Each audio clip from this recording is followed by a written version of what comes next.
गायत्री महामंत्र एक बार मेरे साथ दोहराओ।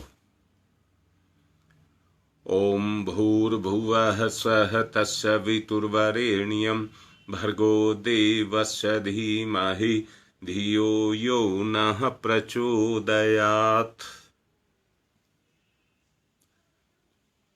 योग शब्द जिसको नजदीक बैठना, पास बैठना,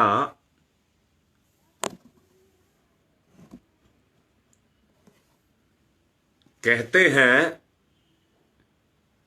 उसको कौशल से ही जगाया जा सकता है या कौशल से ही हम ईश्वर के नजदीक बैठ सकते हैं। इसके लिए अभ्यास की जरूरत पड़ती है। अभ्यास से कौशल, कौशल से गुण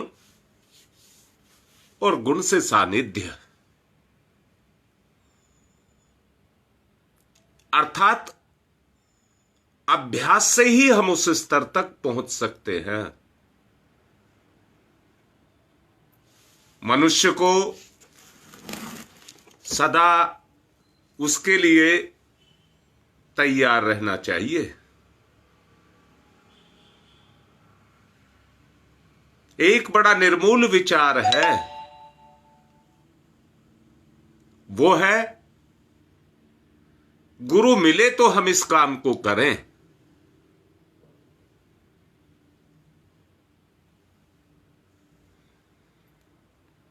योगाभ्यास करने वाला अगर इस तरह की बहानेबाजी करता है तो उसको आलस्य कहते हैं।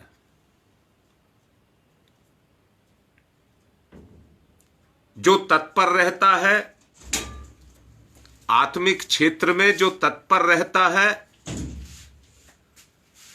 और समय नहीं गंवाता और बगैर समय गंवाए उस काम को करता है, उसका अभ्यास उसी तरह से, उसी समय से शुरू हो जाता है।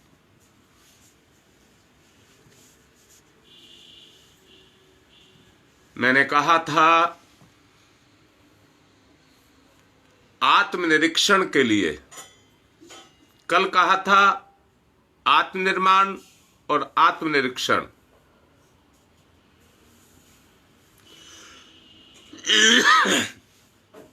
आत्मनिरीक्षण से आत्मनिर्माण की प्रक्रिया जैसे ही शुरू हो जाएगी,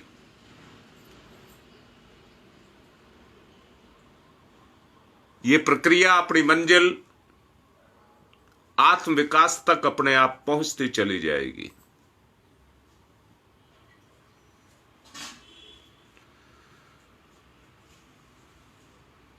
मैंने कल एक बात कही थी, 2 चरणों में बांटा था। समाधि के 8 अंग बताए थे, 5 बाह्य और 3 आंतरिक।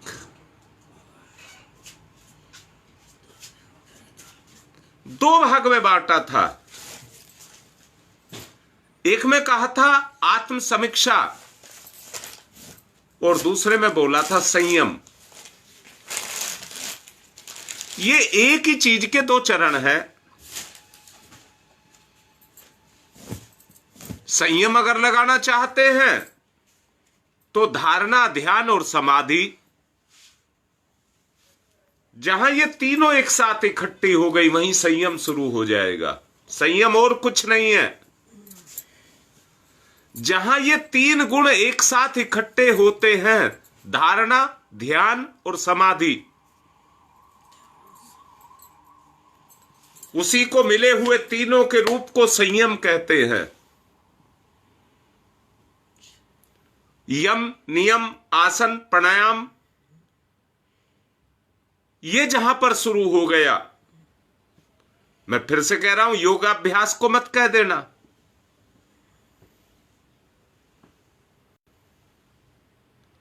वहीं से आप कर्तव्य परायणता के साथ बनते हुए चले जाएंगे।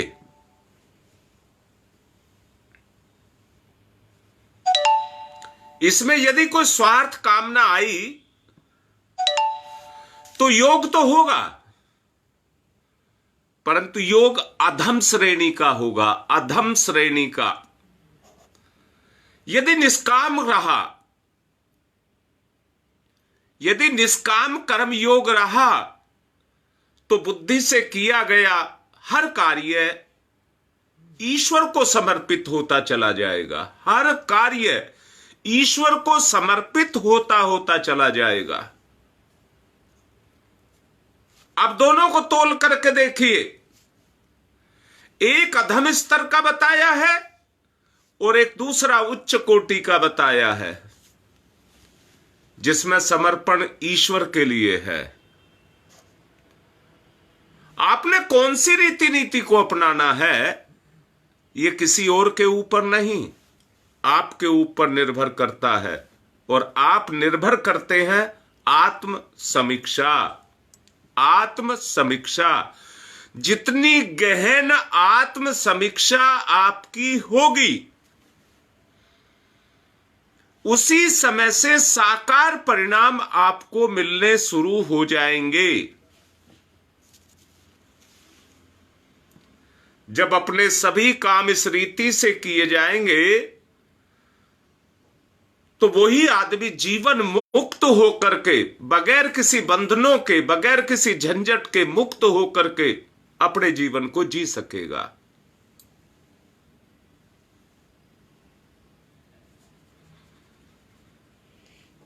अगर आपको मेरी बात समझ आ जाए, जितना मैं खुद समझा हूं, अगर मेरी बात आपको समझ आ जाए,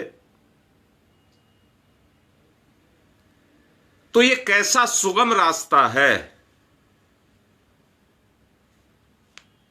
पर लोगों ने इसे दुर्गम बना करके रखा हुआ है। कारण हिम्मत नहीं है। बुराइयों के सामने घुटने टेक रहे हैं, अपनी कमजोरियों के सामने अपने आप को दुर्बल बना करके रखा हुआ है। कमजोरियां हमारे ऊपर हावी हैं।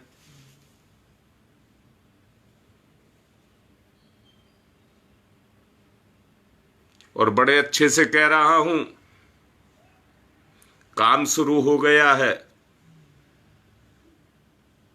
आत्माएं जिस तरह से रामचंद्र जी के समय पर कूद कूद करके बंदरों की तरह से आनी शुरू हो गई थी,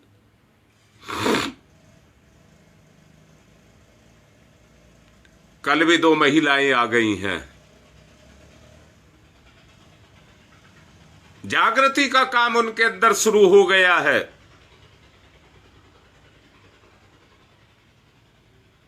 परसों 1 आई थी, कल 2 आ गई। महाप्रभु गुरुदेव की कृपा मिल रही है। गुरुदेव की कृपा मिल रही है, सब पर बरस रही है। मैं फिर से कह रहा हूं, हमने इसको दुर्गम बना करके रखा हुआ है।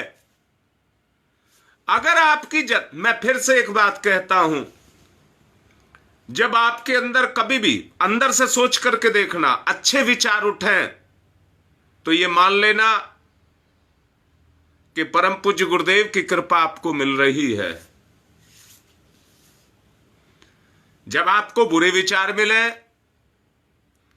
तो मेरा दुर्भाग्य जग रहा है, ये मान लेना। अब मैं फिर से कह रहा हूं, जागरण का वो काम शुरू हो गया है। यही उपासना की शुरुआत है। उनकी चेतना कदम बढ़ा चुकी है। मैं उनको चेतावनी दे चुका हूं। तीनों को मैं चेतावनी दे रहा हूं और दे भी चुका हूं। एक को तो दे चुका हूं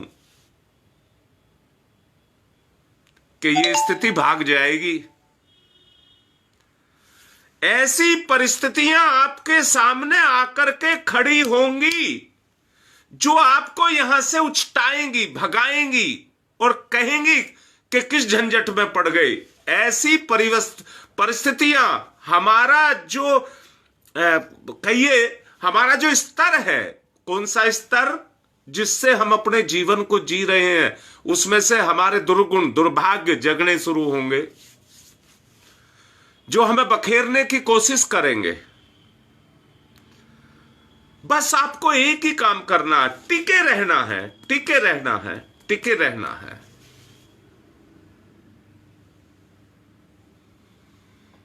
बेटा जो बोल रहा हूं आप करोगे तो ये सब भगेगा, ये सब टिकने वाला नहीं है। ये तुम नहीं हो, ये तुमने पकड़ा हुआ है। तुमने पकड़ा है, अब तुम्हें इसने पकड़ लिया है। धारणा, ध्यान, समाधि यहां से अगर शुरू करोगे अंदर से, तो ये भागेगी। बाहर से यम, नियम, आसन, प्राणायाम, इनका प्रयोग अगर आप करेंगे तो एकाग्रता भी आएगी, एकाग्रता भी आएगी।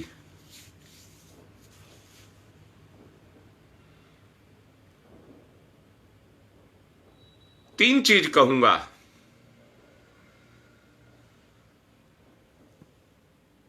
तत्परता, तन्मयता, तत्परता और तन्मयता। जब ये दो गुण पैदा करेंगे तो तीसरा गुण पैदा होगा, जागृति।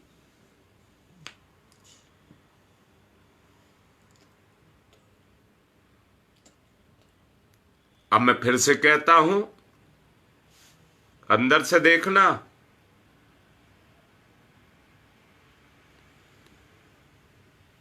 ज्यादातर आदमी अपनी कमियों को छुपाए रखता है, खोलता नहीं है, और उसके लिए चाहिए हिम्मत।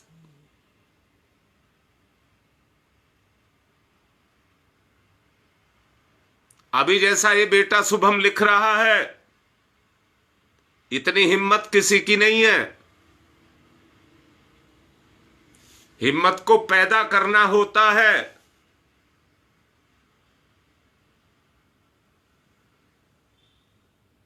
मैंने भी अभी कहा है, दोष के अंदर, बुराई के अंदर तत्परता है, पर उससे ज्यादा तत्परता आपको पैदा करनी पड़ेगी उसको रोकने के लिए।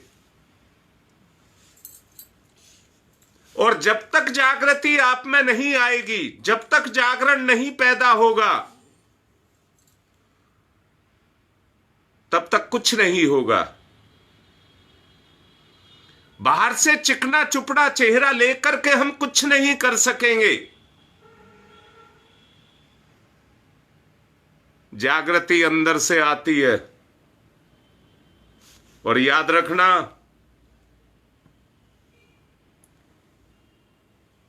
जो शब्द बोल रहा हूं वो आपके काम आएंगे। जब आपकी तन्मयता जगेगी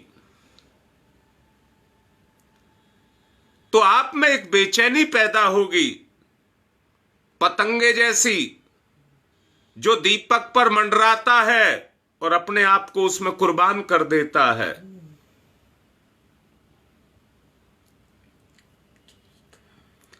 आपको अंदर से लगेगा कि मैं उस गायत्री में जाकर के समा जाऊं, लीन हो जाऊं, गुरु में जाकर के समा जाऊं। इतनी बेचैनी होगी कि आप अपने आप को रोक नहीं पाएंगे।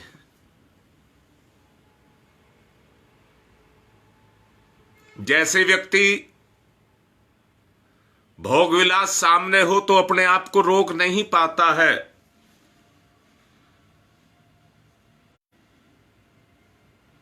जैसे ही आपका अंदर का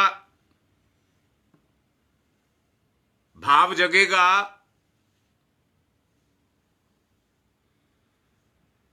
कामना भावना में जगेगी, कामना मिटेगी, भावना जगेगी, तो विलय का मन आएगा। अभी तो हम क्या कर रहे हैं, मिठाई को इतना तन्मय होकर के खाते हैं, लीन हो जाना चाहते हैं उसमें, भूल जाएं हम उतनी देर संसार को, उसमें समा जाएं। समाहित, समाहित, सम माने बराबर और हित माने भला। जब समाहित होने की स्थिति आएगी, जैसा मैंने अभी कहा, दो महिलाओं में यह कल गुण जगा है, इतनी बेचैन वो थी कि अंदाजा नहीं लगाया जा सकता था। बस यही तन्मयता है। किससे पैदा होगी? तत्परता से। अब इसके बाद बेटा समझ लेना, जागृति आएगी। तीसरा गुण इसके बाद आएगा, उसको कहते जागृति। तत्परता, तन्मयता और फिर जागृति।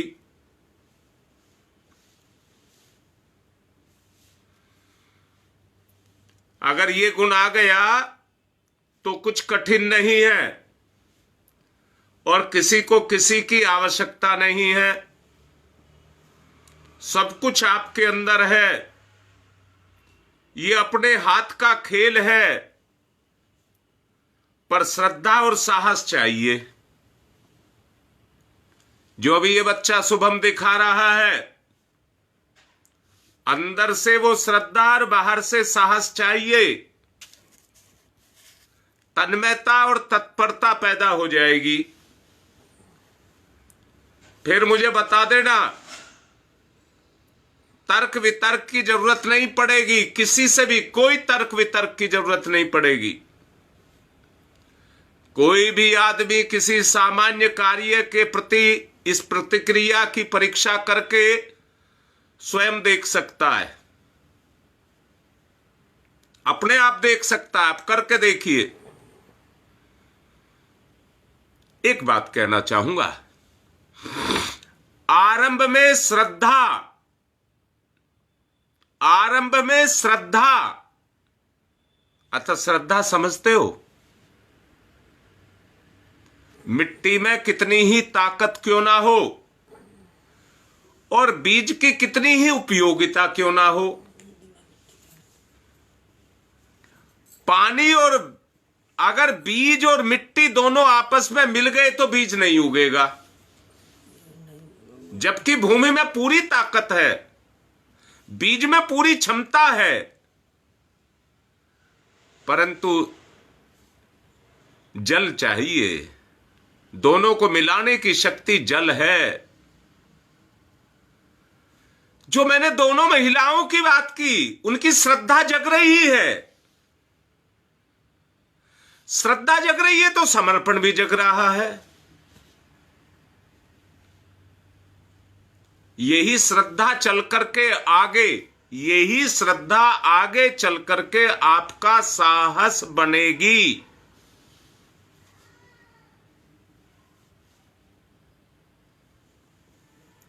यही श्रद्धा आगे चल के बनेगी। देख लेना करके आप में इतनी ताकत आ जाएगी, सारे बंधनों को आप तोड़ने की क्षमता अपने अंदर पाएंगे।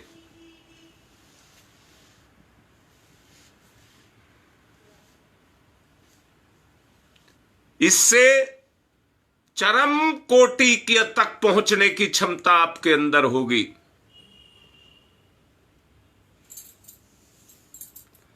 आपके अंदर चरम कोटि की क्षमता होगी।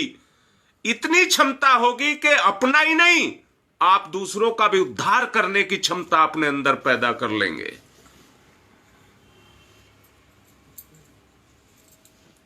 मैंने ही आपको बताया था नस नाड़ियों की बात। नसों में खून और नाड़ियों में शक्ति, दोनों बहते हैं। कारण इसी को योग कहते हैं। परम सत्ता से संपर्क सानिध्य स्थापित करने की एक विशेष प्रक्रिया है।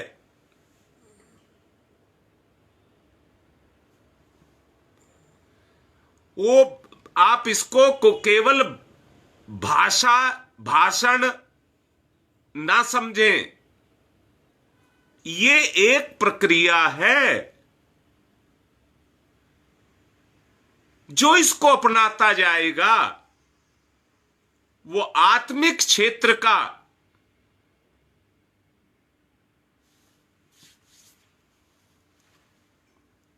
मुझे आज एक ने एक व्हाट्सएप भेजा,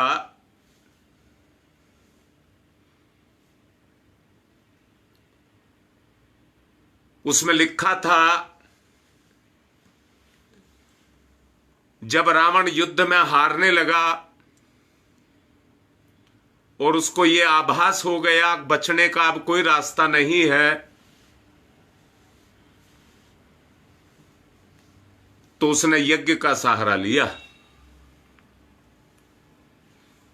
यह परम पूज्य गुरुदेव का लेख था। रावण यज्ञ करने लगा। राम ने देखा कि रावण अपनी जीत के लिए यज्ञ कर रहा है। अगर यज्ञ सफल हो गया तो रावण के पास शक्ति आ जाएगी और हमारे लिए इस युद्ध को जीतना मुसीबत हो जाएगा। तो उन्होंने उस यज्ञ का विध्वंस करने के लिए हनुमान को भेजा और हनुमान ने उस यज्ञ का विध्वंस किया।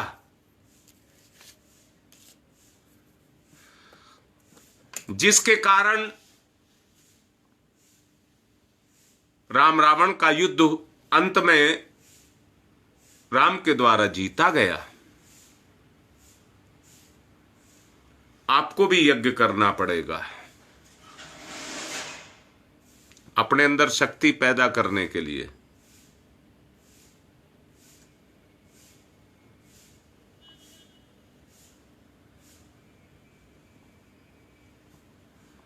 अपने अंदर शक्ति पैदा करने के लिए उस यज्ञ को करना पड़ेगा। वो यज्ञ कौन सा यज्ञ होगा? अपनी कमजोरियों का यज्ञ।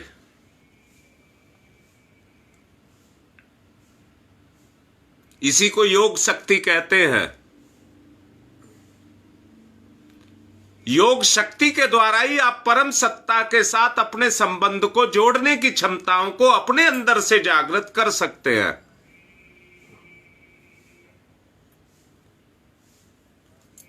इसका जो कार्य है परस्पर दो सत्ताओं को मिलाना है। इसलिए इसका नाम योग है और इस प्रक्रिया को पूरा कर सकने वाली क्षमता उसी को योग शक्ति कहते हैं। और इसकी अनेक शाखाएं हैं, अनेक तरीके हैं।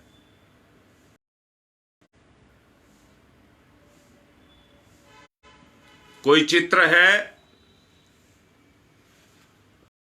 उसको जिधर से आदमी देखता है, जिस एंगल से देखता है, उसे उसी एंगल से दिखता है।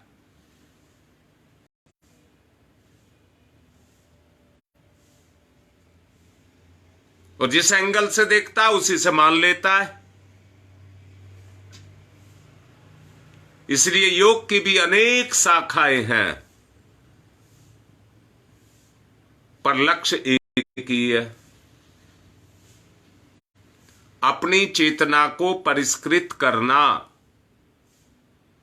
अपनी चेतना को परिष्कृत करना, बस एक ही उद्देश्य है।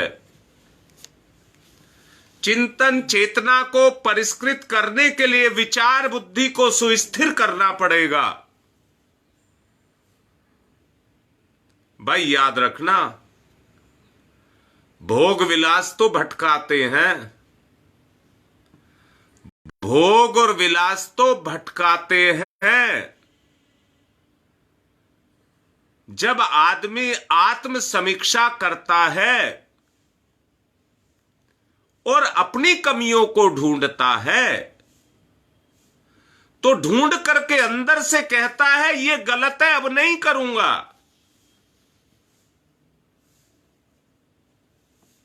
परंतु बुद्धि के अंदर सुस्थिरता ना होने के कारण वो बार बार भटकाव में लेकर के आती है और आएगी, परंतु आपको डरना नहीं है।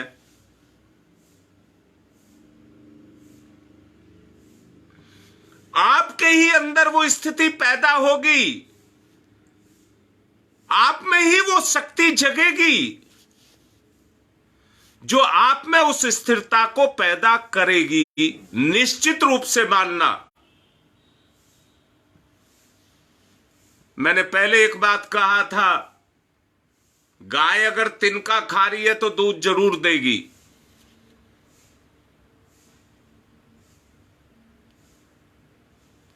आप अगर इस बात को सुन रहे हैं और मन से सुन रहे हैं,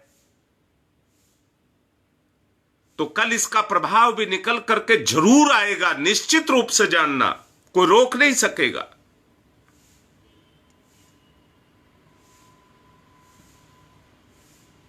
आत्म सत्ता को परमात्म सत्ता से एकाकार होने का मौका मिलेगा, निश्चित रूप से मिलेगा, कोई नहीं रोक सकेगा। योग शब्द का अर्थ क्षेत्र अत्यंत व्यापक है, अत्यंत व्यापक है।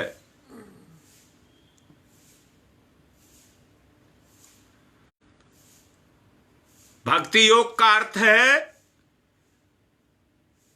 मेरे से कोई सा बच्चा पूछ भी रहा था, मैं जवाब दे रहा हूं। ब्रह्म सत्ता भक्ति भाव से जुड़े रहने के कारण उस शक्ति को उस भक्त के अंदर पैदा करती है जो भक्ति के माध्यम से ब्रह्म सत्ता के साथ जुड़ता है। यही भक्ति है। और भक्ति जो पैदा होती है वो सेवा से होती है। दूसरे शब्दों में सुनिए, अगर कोई आपका कहना मानता है और उसी काम को करता है जिसको आप कहते हैं, तो वो आपका भक्त हो गया। भजन करने को भक्ति मत कहना। भजन के दो रूप हैं, एक औपचारिकता पूरा करना, दूसरा चिंतन मनन करना।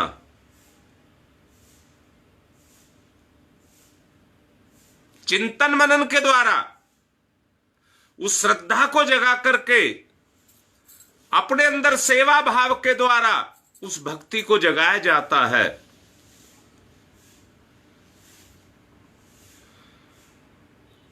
यही भक्ति हमें ब्रह्म सत्ता के साथ जाकर के जोड़ती है।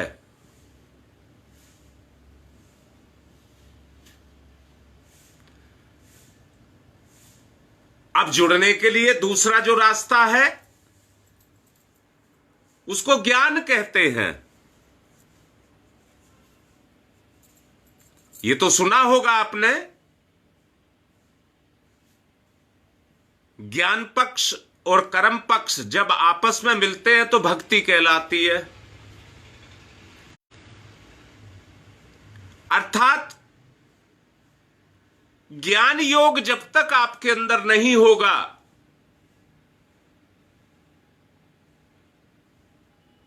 तब तक भक्ति का भाव कैसे जगेगा। अब ज्ञान योग क्या है? ज्ञान साधना द्वारा सर्वव्यापी सत्ता की अखंड अनुभूति करना ही ज्ञान योग है।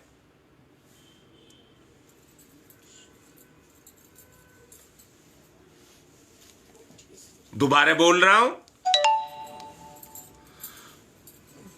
अब इस ज्ञान योग के लिए जो मैंने अभी रावण की बात आपसे की थी,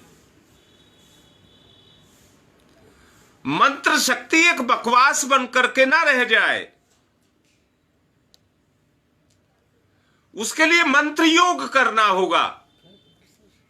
अब मंत्र योग क्या है? मंत्र जप द्वारा आत्म चेतना का ब्रह्म चेतना के साथ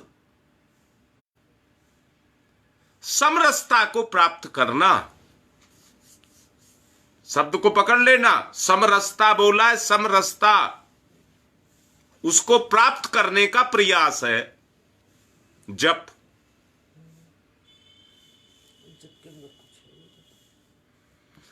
अगर यह समरसता नहीं है तो आपका जप खोखला है, मंत्र योग नहीं हो रहा, केवल क्रिया पक्ष चल रहा है, समस्वरता नहीं चल रही।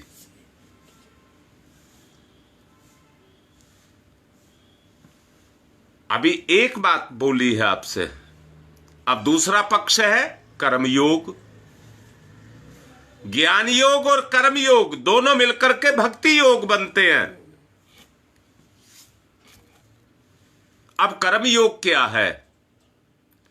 कर्म में प्रखर कर्म निष्ठा, कर्म में प्रखर कर्म निष्ठा, निष्ठा उसको पैदा कर लेना, इसी को जीवन साधना कहते हैं। जिंदा रहने के लिए कमाना खाना, सुख भोगने के लिए साधनों को जोड़ना, ये जीवन साधना नहीं है।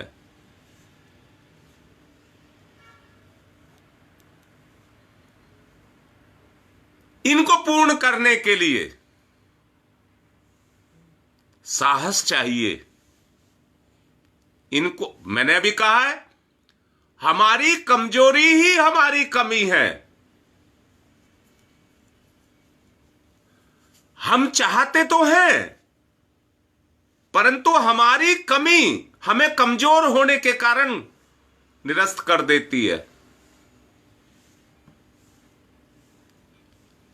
उसके साथ एक चीज जोड़नी पड़ेगी, हठ योग। उसके साथ एक चीज जोड़नी पड़ेगी, हठ योग। यानी पूर्ण स्वार्थपरता के लिए की जाने वाली विशिष्ट शारीरिक मानसिक क्रियाओं का साग्रह अभ्यास, हठ योग। जिद्दी नहीं, अनशन नहीं, संकल्प। और उसी के लिए, संकल्प को पैदा करने के लिए अणुव्रत बताया है आपको। छोटे छोटे व्रत मिलकर के संकल्प बनते हैं, इसलिए अणुव्रत को साधना शुरू करिए।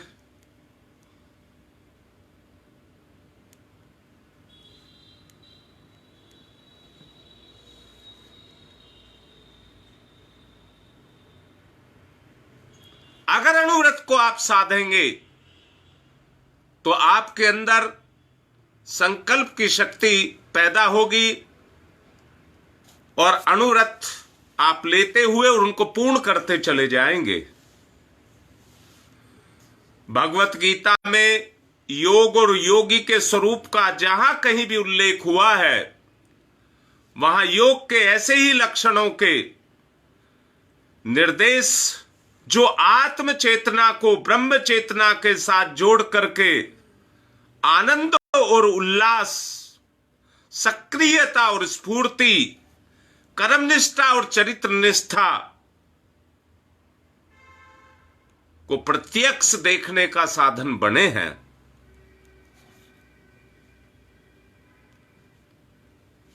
याद रखना जो बोल रहा हूं, और उनको विशेष रूप से कह रहा हूं जो 3 बच्चे निकल करके आए हैं,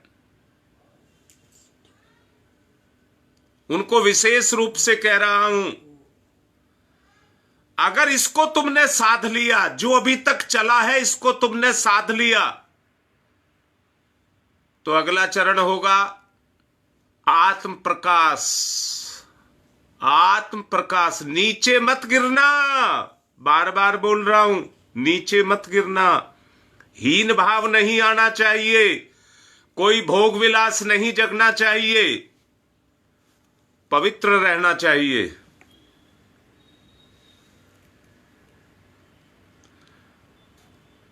जैसे जैसे ये अभिव्यक्तियां प्रकाश की आपके अंदर, अभिव्यक्ति कहा है, प्रकाश से अभिव्यक्तियां जगेंगी, और जैसे जैसे जगेंगी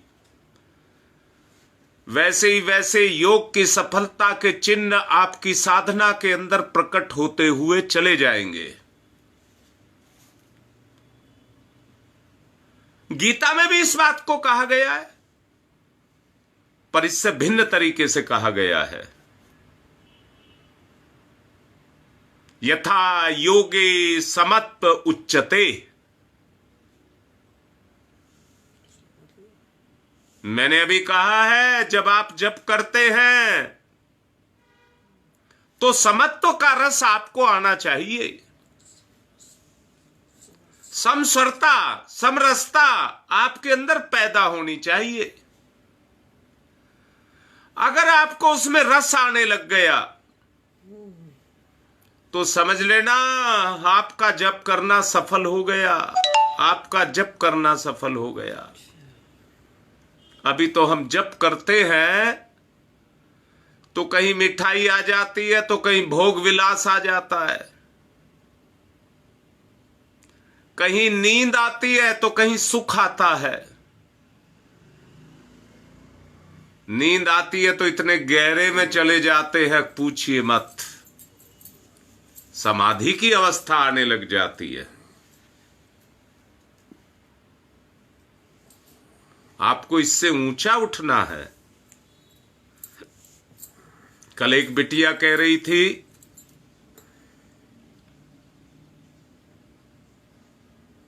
कि जब जप करने बैठी तो ऐसा लगा कि गहरे में कुछ है,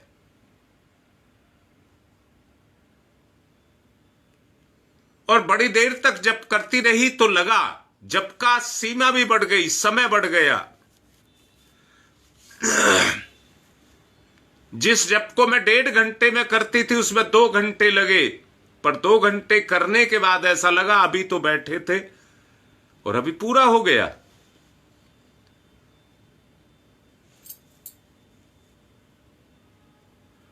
अब मैं फिर से कह रहा हूं, जब यह स्थिति पैदा होगी तो समय की गति रुक जाएगी।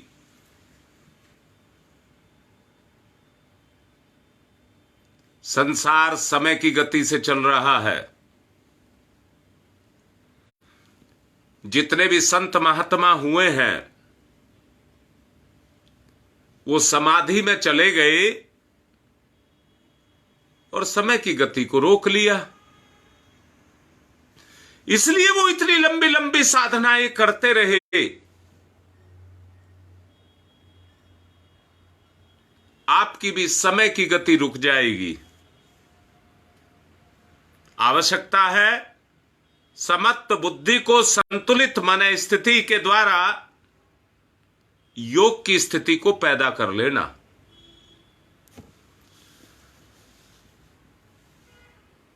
संयत भाव से निर्लिप्त और उत्साहपूर्ण रह करके काम करना ही योग है। समदर्शी बुद्धि से सर्वत्र परमात्मा को देखने वाला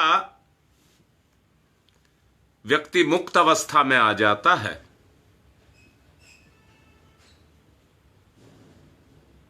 कर्म कौशल या उत्कृष्ट कर्मनिष्ठा ही योग है।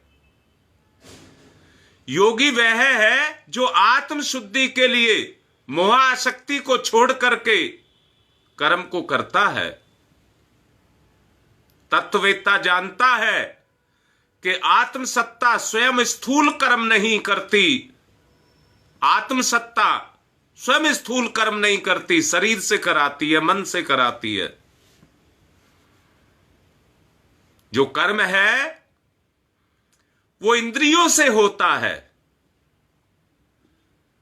परंतु आत्म चेतना की उपस्थिति में संपन्न अगर कर्म हो रहा है तो उनमें सफलता विफलता से असंतुलित हो उठने जैसी कोई बात नहीं रह जाएगी। व्यक्ति की आत्मसत्ता विशुद्ध और प्रखर हो जाएगी।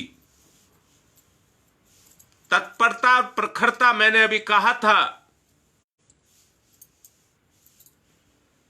और ये सब जो पैदा होगी वो जागरूकता से होगी। समाधि की स्थिति स्थिर अविचल बुद्धि होने पर योग शक्ति प्राप्त होगी। जैसा मैंने कहा, वो बिटिया कह रही है 1.5 घंटे का काम 2 घंटे में हुआ और ऐसा लगा अभी तो 2 ही मिनट हुए हैं। यही समाधि है, ये शुरुआत है, यही देवत्व की शक्ति है। इसके विकास की जरूरत को महसूस करिए। यह शक्ति आत्म परिष्कार के साथ आती है और व्यक्तित्व की प्रखरता के साथ बढ़ती जाती है।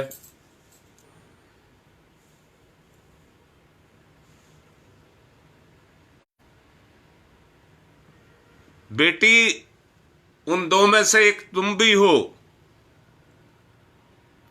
ये चंचलता रुक जाएगी। जो मैं भी समझा रहा हूं, ये चंचलता रुक जाएगी। अपनी कल वाली स्थिति को बना करके रखना बस। फिर मन चंचल मन नहीं होगा, उसमें स्थिरता आने लग जाएगी। यही भटकाव है, ये भटकाता है। और मैं फिर से कह रहा हूं, तुम्हें अपने आप को रोक करके रखना है। मैंने कहा है हट्टी नहीं होने के लिए कहा है, हठ योग के लिए मना किया है।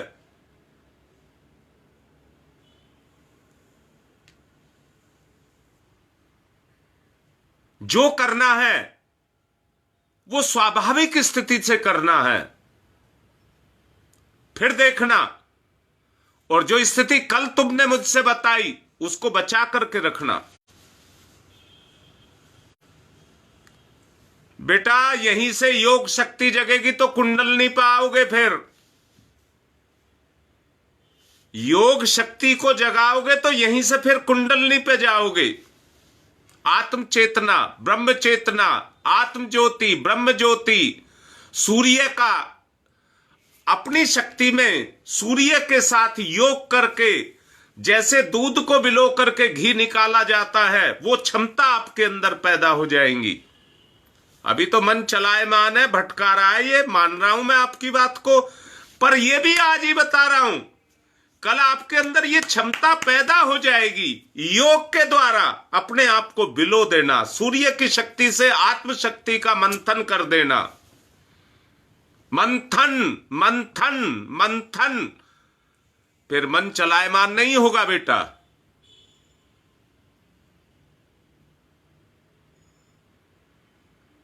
अगले दिनों देख लेना, मंथन की स्थिति पैदा होगी। आप मत करके निकालेंगे, मत करके निकालेंगे। आत्म समीक्षा, आत्म निर्माण, आत्म समीक्षा, आत्म निर्माण यहीं से शुरू करें। याद रखना, क्रियाशीलता स्फूर्ति प्रफुल्लता के रूप में आनंद के स्रोत आपके अंदर फूटेंगे। मैं आगे की आपको वो दिखा रहा हूं, मंजिल दिखा रहा हूं। आपके अंदर उमंग जग जाए, मुझे इसको पाना है, मुझे इसको पाना है। वो उमंग आप में जग जाए, जिसकी चरम परिणति ब्रह्मसत्ता के रूप में, तादात्कार के रूप में होनी चाहिए। आपका तादात्कार हो जाना चाहिए। आत्मा अधिक से अधिक विशुद्ध, प्रखर, विस्तृत, विराट होती चली जाए। इसकी चरम परिणति ही ब्रह्म सत्ता से पूर्ण तादात्म्य के रूप में सामने आएगी। यही मोक्ष है बेटा, यही मिलन है बेटा, यही विलय है और यही विसर्जन है। क्षुद्रता नाला गंगा में मिल जाएगा, महानता आ जाएगी, गंगा प्रकट हो जाएगी। समय ज्यादा ले गया।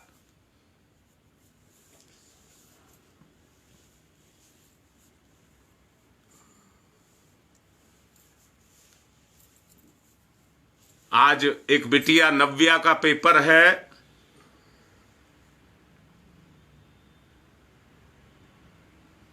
सबके आपके प्रभाव से सबके काम बने हैं, सब काम बनते जाते हैं।